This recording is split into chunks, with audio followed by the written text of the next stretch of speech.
Сәлем достар, бүгін сіздермен жаңа жылдық дастархан үшін өте ерекше салат жасайтын боламыз. Міндетті түрде видеоны соңына дейін қараңыздар. Және менің каналыма тіркелмеген болсаңыз, подписаться түймешесін басып, тез тіркеліп қойыңыздар.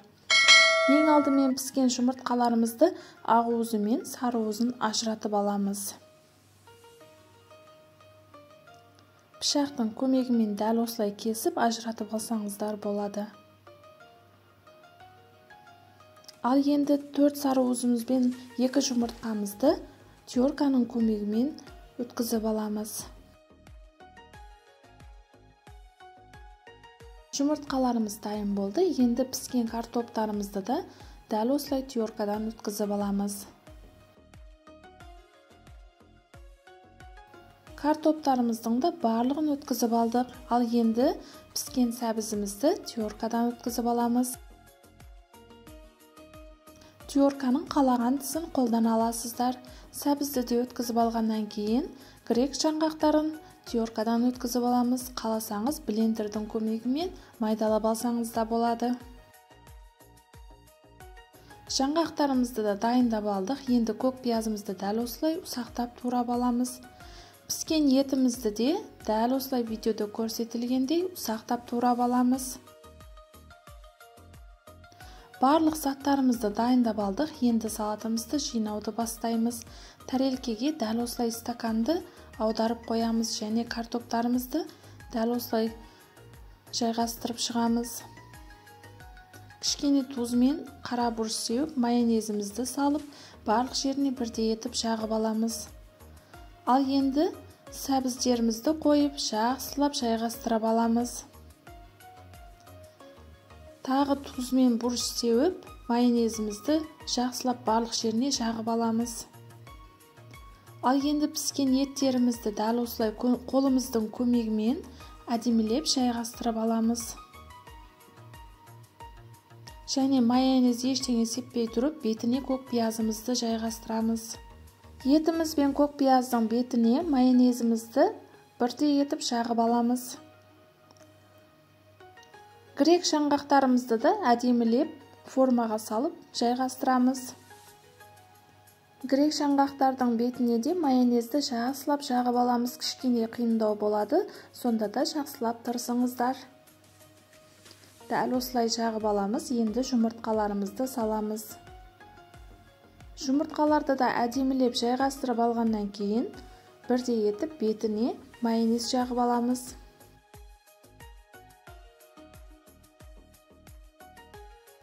Ал енді стаканымызды ақырындап аламыз және ішінде жақсылап майонезбен әдемілеп жағып шығамыз. Енді қалған майонезімізді бетіне дәл осылай құйып алып, аскөктерімізді әдемілеп дәл осы видеода көрсетілгенде қойып шығамыз. Бетін әсемдеу өзіңіздің фантазияңызға байланысты болады. Мен осылай әсемдедім. Жаңағы алып қалған жұмыртқаның ақ уызын дәл осылай қардың формасымен кесіп алатын боламын. Дәл осылай әдемілеп кесіп алсаңыздар болады. Жұмыртқаларымызды таза ыдысымызға аламыз.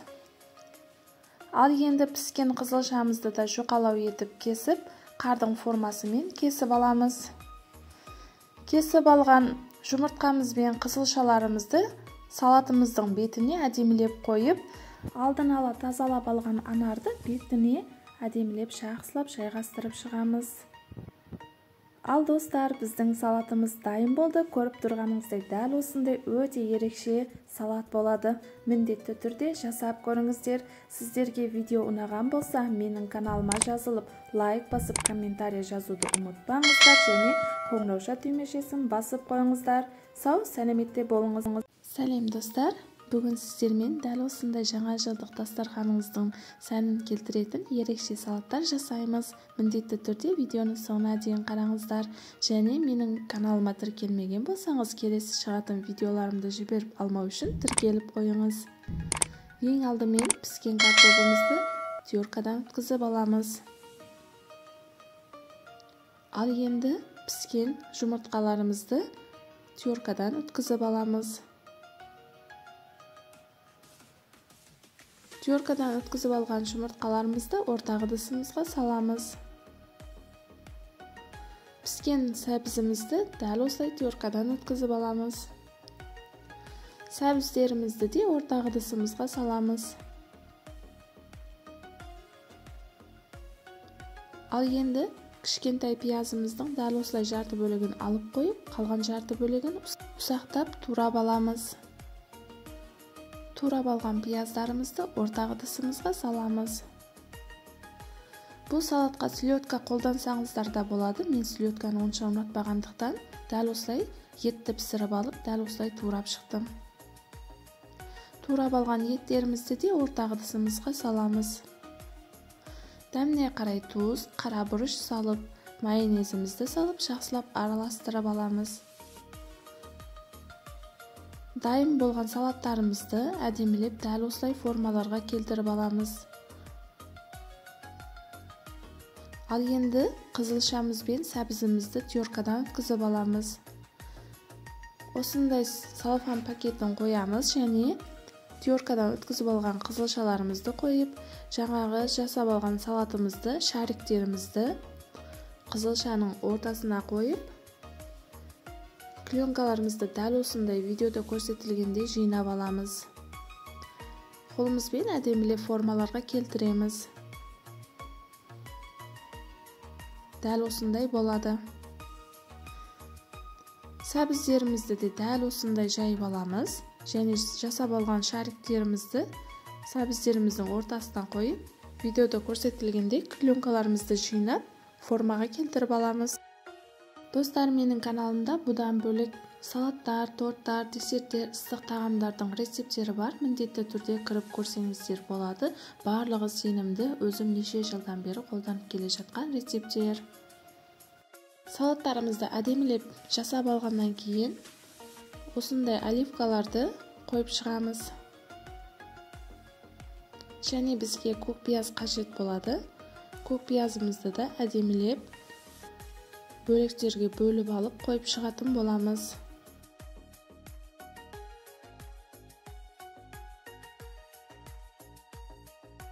Өте тез дайын болатын ерекше салат болады. Міндетті түрде жасап көріңіздер. Дәмі де өте ерекше болады. Сіздерге видео ұнаған болса, менің каналыма тіркеліп, лайк басып, комментария жазуды ұмытпаңыздар және қоңырау түймешесін басып қойыңыздар, келесіде шығатын видеоларымды жіберіп қалмау үшін. Сәлем достар, менің каналыма қош келіпсіздер. Бүгін сіздермен қоян жылына арнап ерекше салат жасайтын боламыз. Міндетті түрде видеоны соңына дейін қараңыздар және менің каналымды жоғалтып алмау үшін подписаться түймешесін басып қойыңыздар. Ең алдымен корейский капустамызды тең екі бөлікке бөліп, дәл осындай екі құлақшаны алып қоятын боламыз. Соңында бізге құлақ жасау үшін қажет болады. Ал енді қалған капусталарымызды дәл осылай ұсақтап, жұқалау етіп турап аламыз. Турап алған капусталарымызды ортақ ыдысымызға саламыз. Ал енді алдын ала пісіріп алған жұмыртқаларымызды дәл осылай турап алатын боламыз. Турап алған жұмыртқаларымызды ортақ ыдысымызға саламыз. Ал енді бізге колбаса қажет болады. Колбасамызды видеода көрсетілгендей бөліктерге бөліп аламыз. Және ортасынан тең екі бөлікке бөліп, ұсақтап турап алатын боламыз. Турап алған колбасаларымызды да ортақ ыдысымызға саламыз.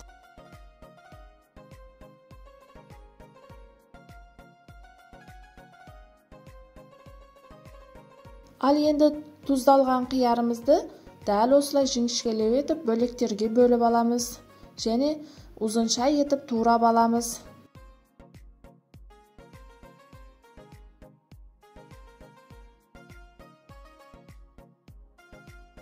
Турап алған қиярларымызды ортақ ыдысымызға саламыз. Алдын ала пісіріп алған сәбізімізді дәл осылай терканың көмегімен өткізіп аламыз. Өткізіп дайындап алған сәбізімізді ортақ ыдысымызға саламыз. Дәміне қарай кішкене тұз қоссаңыздар болады және майонезімізді салып, жақсылап араластырып дайындап аламыз. Ал енді салатымызды дәл осылай тарелкеге әдемілеп қояндың формасында жайғастырып аламыз. Тиоркадан өткізілген сыйырларымызды дәл осылай бетіне жағып шығатын боламыз. Достар, сіздер егерде бұл салатты қаламасаңыздар, өздеріңіз қалаған салаттарыңызды жасай аласыздар және дәл осылай қоян формасында қойып, әсемдеп алсаңыздар болады. Дәл осылай құлақтарын жайғастырамыз. Мен осы жерде құлағын кішкене басқашалау жайғастырып қойған екенмін, соңынан алмастырдым. Және көзін дәл осылай оливкамен безендіріп алдым. Өте қарапайым, тез дайын болады, міндетті түрде жасап көріңіздер. Капустаның қатты жерінен дәл осылай тістерін жасап алдым. Біздің салатымыз дайын болды. Көріп тұрғаныңыздай дәл осындай дастарханның көркін ашатындай ерекше салаттар болады. Міндетті түрде жасап көріңіздер. Сіздерге видео ұнаған болса, менің каналыма жазылып, лайк басып, комментария жазуды ұмытпаңыздар. Сау сәлеметте болыңыздар. Баршаңызға қайырлы күн достар, менің каналыма қош келдіңіздер. Осы уақытқа дейін мені қолдап, менімен бірге болғандарыңыз үшін алғысым шексіз. Мен сіздерге бүгін дәл осындай ерекше дастарханның көркін ашатын шарик салаттарын үйрететін боламын. Ол үшін менімен видеоны соңына дейін қарауыңызды өтінемін. Ең алдымен бізге қызылша керек болады. Сәбіз, картоп, жұмыртқа, тауықтың филесі, сиыр, аскөк және майонез қажет болады. Алдымен тауығымыздың етін және жұмыртқа, картоп, қызылша, сәбіздерімізді пісіріп алатын боламыз. Тауықтың етін ыдысқа салып, кішкене тұз салып, газға қоямыз қайнатуға. Енді картопымызды, сәбізімізді және жұмыртқаларымызды салып, толтырып су құйып аламыз. Кішкене тұз салып, қайнатуға газға қоямыз. Мен 1 шай қасық тұз салдым. Ал енді қызылшамызды бөлек ыдыста саламыз. Толтырып су құйып, жарты шай қасық тұз салып, газға пісіруге қоямыз. Көріп тұрғаныңыздай барлығын газға қойып алдық. Қайнап шықты бізде. Кішкене қайнатып пісіріп алғаннан кейін суытып, сырттарын тазалап аламыз. Біздің жемістеріміз де дайын болды, барлығын тазалап алдық. Енді ең алдымен тауықтың етін ұсақтап, майдалап, кубик етіп турап аламыз. Дәл осылай майда болғаны жақсы.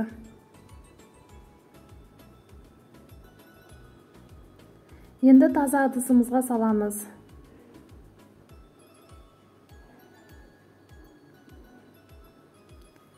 Сиырымызды өткіштен өткізіп аламыз. Өткішіміздің майда тісінен өткізгеніміз жақсы. Ал сиырды да дайындап алдық. Тауықтың үстінен саламыз. Жұмыртқаларымызды да өткіштің майда тісінен өткізіп аламыз. Дайындап алған жұмыртқаларымызды сиырдың үстінен саламыз. Ал енді картоптарымызды да өткішіміздің майда тісінен өткіземіз.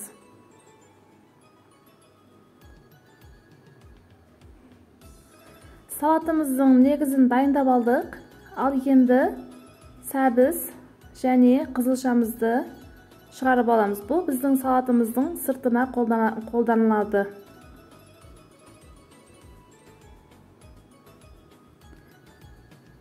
Өткіштен өткізілген сәбіздерімізді бөлек бір ыдысқа саламыз. Енді қызылшаларымызды да өткіштен өткізіп аламыз. Қызылша да біздің салатымыздың сыртқы жағына қолданылады. Қызылшаны да бөлек ыдысқа салдым. Енді аскөгімізді майдалап турап алатын боламыз.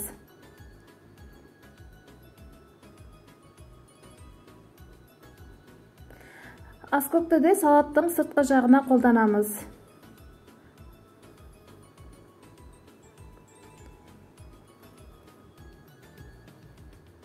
Ал енді салатымыздың негізін жақсылап араластырып аламыз. Кішкене тұз салдым және араластырып алдым. Араластырып дайындап алғаннан кейін майонез салып, қайтадан жақсылап барлық жеріне тегізіп араластыратын боламыз. Мен алдымен майонез салмай араластырғанымның себебі барлық массаларымыз бірдей болып араласып кетсін дедім. Ал енді салаттарымызға форма беріп шығамыз. Дәл осылай қасықтың көмегімен алып, домалақтап, дөңгелетіп, шариктер жасап алатын боламыз. Біздің шариктеріміз жұмыртқадан сәл кішкентайлау болады.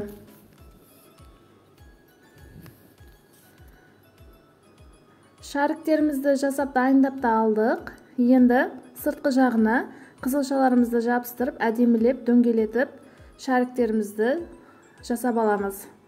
Мен алдын ала дөңгелетіп дайындап алған шариктерімді 3 бөлікке бөлдім. Өткені қызылшаға, сәбізге және аскөкке аунатып алатын боламын.